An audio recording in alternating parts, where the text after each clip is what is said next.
Hello friends, मैं Sanjeet Kumar from open tutorial. आज हम आपका एपिसोड 30 में स्वागत करते हैं। इसके पहले वाले वीडियो में हमने पढ़ा था दो इलेक्ट्रॉनों के बीच लगने वाला गुरुत्वाकर्षण बल और विद्युत बल के बीच में तुलना। आज हम लोग पढ़ेंगे एक इलेक्ट्रॉन और एक प्रोटॉन के बीच लगने वाला विद्युत बल और गुरुत्वाकर्षण बल तुलना। तो देखिए, सबसे पहले एक डायग्राम बना लेंगे जिसमें एक इलेक्ट्रॉन और एक प्रोटॉन जो है एक दूसरे से r दूरी पर स्थित है। इसमें सभी प्रोसेस वही होंगे, लेकिन यहाँ पर केवल हमको क्या कर देना है, मास और प्रोटॉन कर देना है। जहाँ जहाँ Me है वहाँ पर कर देना है मास ऑफ प्रोटॉन, और बाकी सारा प्रोसेस वही रहने देना है। केवल यहाँ पर मास ऑफ प्रोटॉन हम लोग कर देंगे, यहाँ भी मास ऑफ प्रोटॉन कर देंगे, और प्रोटॉन का द्रव्यमान केवल हम लोग चेंज करके यहाँ पर कितना लिख देंगे, 1.673 × 10⁻⁻⁷ kg। उसके बाद सारा कैलकुलेशन का प्रोसेस वही है। इसमें फाइनली आपका आंसर आएगा F = इसमें सारे प्रोसेस वही होते हैं, लेकिन Me के स्थान पर हम लोग क्या करते हैं, MP लिख देते हैं। तो इसका फाइनल वैल्यू आता है F = 2.3 × 10⁻39 और × Fg।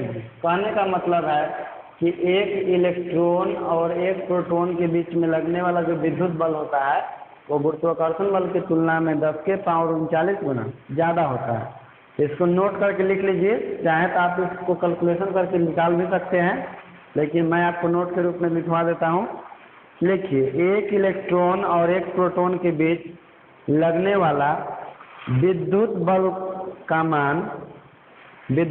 मान उनके बीच लगने वाले गुरुत्वाकर्षण बल की तुलना में लगभग 2.3 × 10⁻39 गुना होता है। 2.3 × 10⁻39 गुना होता है। अर्थात F = 2.3 × 10⁻39 Fg। इसके बाद नोट 2 लिखिएगा। इसमें नोट 2 है कि यदि दो प्रोटॉन हो एक दूसरे से r दूरी पर, तो इनके बीच में हम लोग जानते हैं कि प्रतिकर्षण बल लगेगा, और इसके आवेश के कारण प्रतिकर्षण बल लगता है, लेकिन इन दोनों के द्रव्यमान के कारण आकर्षण बल लगता है। तो दो प्रोटॉनों के बीच में गुरुत्वाकर्षण बल जो है वो विद्युत बल की तुलना में कितना कम होगा, या विद्युत बल गुरुत्वाकर्षण बल की तुलना में कितना ज़्यादा होगा। तो मैं इसको नोट के रूप में लिखवा देता हूँ। बाकी उसी प्रोसेस से हम लोग निकालते हैं। केवल मास ऑफ इलेक्ट्रॉन और मास ऑफ इलेक्ट्रॉन के स्थान पर क्या कर देना है, मास ऑफ प्रोटॉन कर देना है, और उसका वैल्यू रख देना है 1.673 × 10⁻⁻27 kg। तो इसको नोट के रूप में लिखिए। नोट 2, दो प्रोटॉनों के बीच लगने वाला विद्युत बल का मान, उनके बीच लगने वाले गुरुत्वाकर्षण बल की तुलना में लगभग 10⁻36 गुना होता है। लगभग 10⁻36 गुना होता है। 10⁻36 गुना होता है। अर्थात F = 10⁻36 × Fg। अर्थात F = 10⁻36 × Fg। देखिए, इसके बाद नोट 3 लिखिएगा। नोट 3 क्या है, जैसे हम लोग जानते हैं कि विद्युत बल जो है एक प्रकार का बल होता है, और गुरुत्वाकर्षण बल भी एक प्रकार का बल होता है। हम लोग जानते हैं कि दो समान राशियों का जो अनुपात होता है उसका कोई मात्रक नहीं होता है। तो नोट 3 लिखिए कि विद्युत बल एवं गुरुत्वाकर्षण बल का अनुपात का मान मात्रकहीन और विमाहीन होता है। अर्थात Fe/Fg = मात्रकहीन और विमाहीन। कहने का मतलब कि दोनों समान राशियों का अनुपात है, इसलिए इसका ना तो कोई मात्रक होगा और ना ही कोई विमा होगा। इसके बाद हम लोग लिखेंगे एकांक आवेश, यूनिट चार्ज पढ़ने से पहले इसको हम मिटा देते हैं।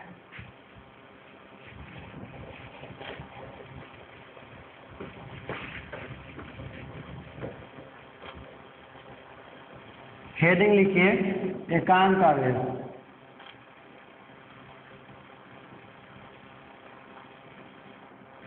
Unit charge.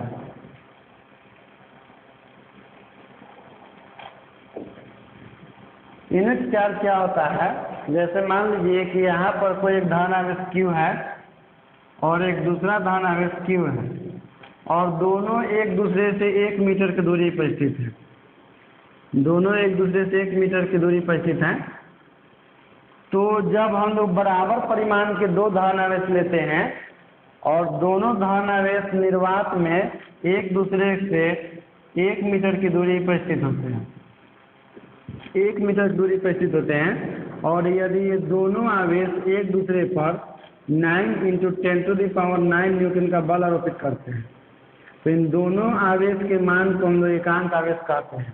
फिर से समझिए, यदि बराबर परिमाण के दो धन आवेश निर्वात में एक दूसरे से 1 मीटर की दूरी पर स्थित होते हैं और यदि ये दोनों आवेश एक दूसरे पर 9 × 10⁹ न्यूटन का प्रतिकर्षण बल आरोपित करते हैं, तो इन दोनों आवेशों के मान को एकांक आवेश कहते हैं।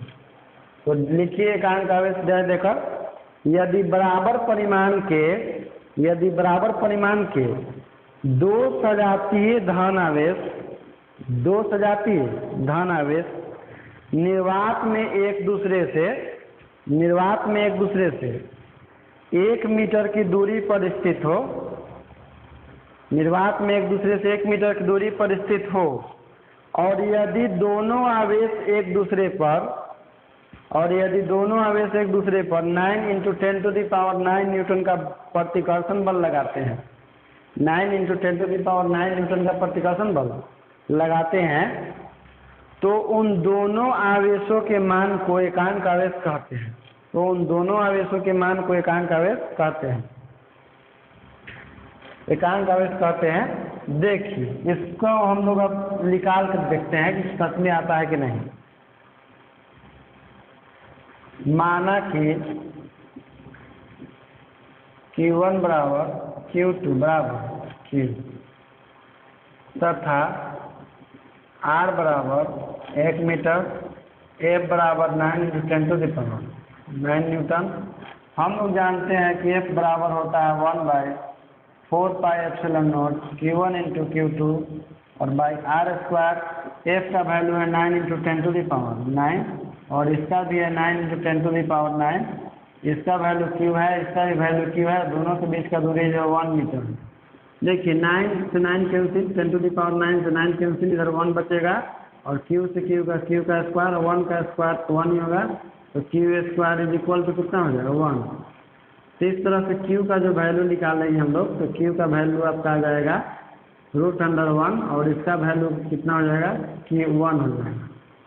इस तरह से हम लोग क्या कर सकते हैं इसको कि देखिए Q1 का भी वैल्यू 1 हो जाएगा और Q2 का भी वैल्यू 1 हो जाएगा। तो इस स्थिति में यह एकांक आवेश कहलाता है। मतलब कि यदि दोनों बराबर परिमाण के आवेश हो और निर्वात में हो, 1 मीटर की दूरी पर स्थित हो और दोनों एक दूसरे पर 9 × 10⁹ न्यूटन का बल लगाते हैं, तो दोनों आवेशों के मान को हम लोग क्या बोलते हैं? एकांक आवेश बोलते हैं। इसके बाद हम लोग पढ़ेंगे टॉपिक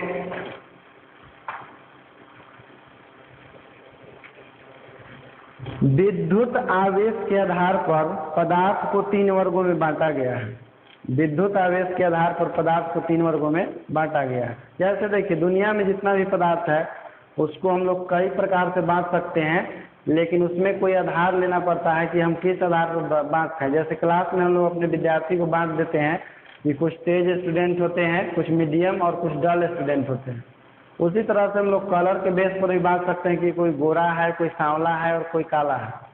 उसी तरह से पदार्थ को भी विद्युत आवेश के आधार पर हम लोग 3 वर्गों में बांटते हैं, जिसमें पहला नंबर आपका है चालक या सुचालक, दूसरा होता है अचालक या कुचालक और तीसरा होता है अर्धचालक। तो चलिए हेडिंग दे दीजिए, विद्युत आवेश के आधार पर पदार्थ को 3 वर्गों में बांटा गया है और फर्स्ट नंबर लिखिए चालक या सुचालक।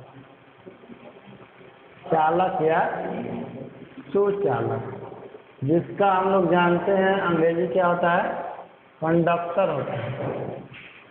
कंडक्टर होता है इसका अंग्रेजी। देखिए इसको समझिए, जैसे हम लोग जब किसी चालक के या किसी भी पदार्थ के सतह पर, क्योंकि मुझे नहीं मालूम है कि वो चालक है या सुचालक है, सुचालक है, क्योंकि हम बांटने जा रहे हैं, तो हम लोग जब किसी पदार्थ के एक सिरे पर आवेश देते हैं और वह आवेश आसानी से चल करके उसके दूसरे सिरे तक पहुंच जाता है, तो वैसे सारे पदार्थों को चालक कहते हैं। वैसे पदार्थ जिसके एक सिरे पर आवेश देने पर आवेश चलकर स्वयं दूसरे सिरे पर पहुंच जाता है, वो भी आसानी से, तो वैसे सभी पदार्थों को चालक कहते हैं। जैसे में आपका सभी धातुएं चालक होती है, केवल पारा और सीसा को छोड़कर, क्योंकि पारा और सीसा जो है अल्प चालक होती है। लेकिन चांदी जो होता है आपका अति चालक होता है। कहने का मतलब कि उस पर आवेश देने पर वो तेजी से और बहुत जल्दी एक सतह से दूसरे सतह पर, एक सिरे से दूसरे सिरे पर पहुंच जाता है। तो चालक का परिभाषा लिखिए, वैसा पदार्थ जिसमें आवेश का प्रवाह है एक सिरे से दूसरे सिरे तक आसानी से होता है, वैसा पदार्थ जिसमें आवेश का प्रवाह एक सिरे से दूसरे सिरे तक आसानी से होता है, उसे चालक कहते हैं, उसे चालक कहते हैं। उसके बाद इसका एग्जाम्पल लिखिए, जैसे सभी धातुएं चालक होती है, सभी धातुएं चालक होती है, लेकिन सर्वश्रेष्ठ चालक चांदी होता है, लेकिन सर्वश्रेष्ठ चालक चांदी होता है। इसका अपवाद लिखेंगे हम लोग कि सीसा और पारा धातु होते हुए भी, सीसा और पारा धातु होते हुए भी आवेश का अल्प चालक है। सीसा और पारा धातु होते भी आवेश का अल्प चालक है। इसके बाद लिखेंगे हम लोग कुचालक, दूसरा नंबर, कुचालक या अचालक, कुचालक या अचालक, जिसको हम लोग बोलते हैं इंसुलेटर। इंसुलेटर क्या होता है कि दुनिया का वैसे सभी पदार्थ जिसके एक सिरे पर आवेश देने पर आसानी से दूसरे सिरे तक नहीं जाता है, उसमें आवेश को एक सिरे से दूसरे सिरे तक पहुंचाने के लिए उसमें हमको कुछ काम करना पड़ेगा। जैसे उसको हम लोग पानी में भिंगा देते हैं तो उसमें करंट आना शुरू हो जाता है। जैसे लकड़ी है तो लकड़ी के एक सिरे पर आवेश देते हैं तो दूसरे सिरे पर आवेश नहीं पहुँचता है, लेकिन यदि उसको हम लोग क्या करें कि पानी से भिंगा दें तो आवेश एक सिरे से दूसरे सिरे पर जाने लगता है, लेकिन उसके लिए हमको भिंगाना पड़ा है, वो आसानी से नहीं जा रहा है। आसानी से कहने का मतलब कि जो उसका नेचुरल प्रॉपर्टी है वो उसके अनुसार उसमें आवेश नहीं जाता है, हमको भिंगाना पड़ता है। तो कुचालक पदार्थ का परिभाषा लिखिए, वैसा पदार्थ जिससे आवेश का प्रवाह है, वैसा पदार्थ जिससे आवेश का प्रवाह एक सिरे से दूसरे सिरे तक आसानी से नहीं होता है, उसे कुचालक कहते हैं, उसे कुचालक कहते हैं। जैसे कागज, प्लास्टिक, ईंट, कांच, पत्थर तथा सभी अधातुएं जिसमें सबसे अच्छा कुचालक सिरामिक्स होता है, जिसमें सबसे अच्छा कुचालक सिरामिक्स होता है, सिरामिक्स होता है। सिरामिक सभी ने देखा होगा, तो चीनी मिट्टी के बर्तन होते हैं उसी को हम लोग सिरामिक बोलते हैं। या देखिएगा विद्युत वाला जो पॉल होता है, तो पॉल पर जो चीनी मिट्टी का लाल लगा हुआ रहता है, जिसमें तार लगाकर टाना हुआ रहता है, वही सब सिरामिक्स होता है। वो इतना कुचालक होता है कि उसके भींग जाने पर भी उससे करंट पास नहीं करता है, इसलिए उसको हम लोग बोलते हैं सुपर इंसुलेटर, यानी कि उससे जरा सा भी आवेश प्रवाहित नहीं हो सकता है। चलिए इसके बाद इसका अपवाद लिख लीजिएगा, क्योंकि मैंने अभी इसका एग्जाम्पल में बोला था कि सभी अधातुएं जो है कुचालक होती है, लेकिन ग्रेफाइट जो है अधातु होते हुए भी आपका क्या है, कुचालक है। इसके बाद हम लोग अगला वीडियो में पढ़ेंगे। आज के लिए इतना है।